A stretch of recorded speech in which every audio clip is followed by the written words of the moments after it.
Assalamualaikum warahmatullahi wabarakatuh.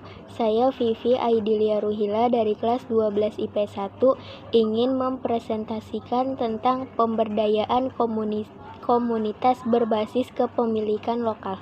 Bentuk dari dua kata, yaitu kearifan atau wisdom dan lokal atau lokal. Dalam Kamus Inggris Indonesia John M. Eccles dan Hasan Sadili, lokal berarti setempat, sedangkan wisdom adalah kebijaksanaan. Jadi, local wisdom dapat dipahami sebagai gagasan-gagasan setempat yang bersikap bijaksana, penuh kearifan, penilaian baik yang tertanam dan diikuti oleh anggota masyarakatnya. Yang B. Memahami makna kearifan lokal. Kearifan lokal adalah pandangan hidup dan ilmu pengetahuan serta berbagai strategi kehidupan yang berwujud aktivitas yang dilakukan oleh masyarakat lokal dalam menjawab berbagai masalah dalam pemenuhan komunitas tersebut. Kearifan lokal berkaitan erat dengan kondisi geografis atau lingkungan alam. Nilai-nilai dalam kearifan lokal menjadi modal utama membangun masyarakat tanpa merusak tatanan sosial dengan lingkungan alam. Terus yang ketiga atau C, ada ciri-ciri dan fungsi kearifan lokal. Yang pertama itu ada ciri-ciri kearifan lokal. 1. Merupakan benteng sebagai pertahanan dari pengaruh dalam budaya luar. Yang kedua, memiliki kemampuan untuk menyatukan atau mengintegrasikan budaya dan budaya eksternal. Yang ketiga, kemampuan untuk mengendalikan. Yang keempat, memiliki kemampuan menyerap budaya asing. Yang kelima, kemampuan untuk memberikan arah pada pengembangan budaya. Selanjutnya ada fungsi kearifan lokal.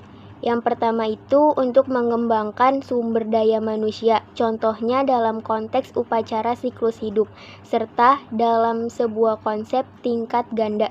Yang kedua, berfungsi sebagai keyakinan, saran, pantangan, dan sastra. Yang ketiga, melindungi dari seluruh proses sumber daya alam. Yang keempat, melayani pengembangan budaya dan ilmu pengetahuan, seperti upacara. Yang kelima, Saraswati iman dan ibadah di kuil Panji. Yang keenam, memiliki makna yakni moral dan etis yang memanifestasikan dirinya dalam upacara ngaben dan pemurnian roh leluhur. Yang ketujuh, mempunyai sebuah makna sosial. Contohnya ialah dalam upacara integrasi relatif atau komunal.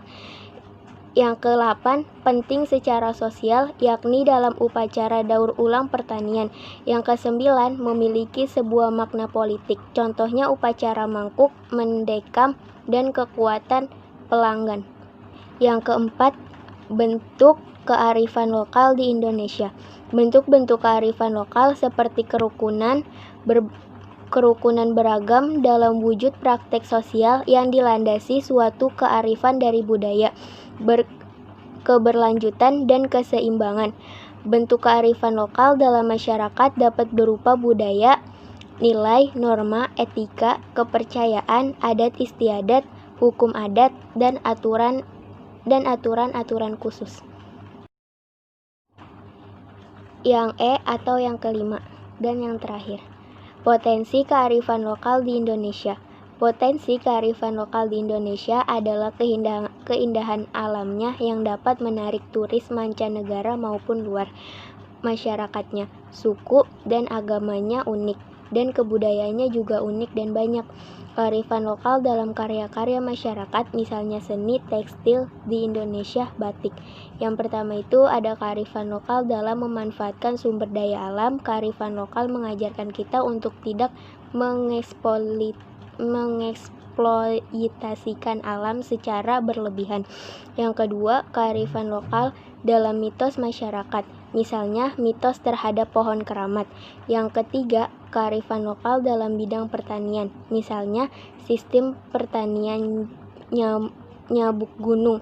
Yang keempat, kearifan lokal dalam cerita budaya, petuah, sastra. Sekian presentasi dari saya, kurang lebihnya mohon maaf. Wassalamualaikum warahmatullahi wabarakatuh.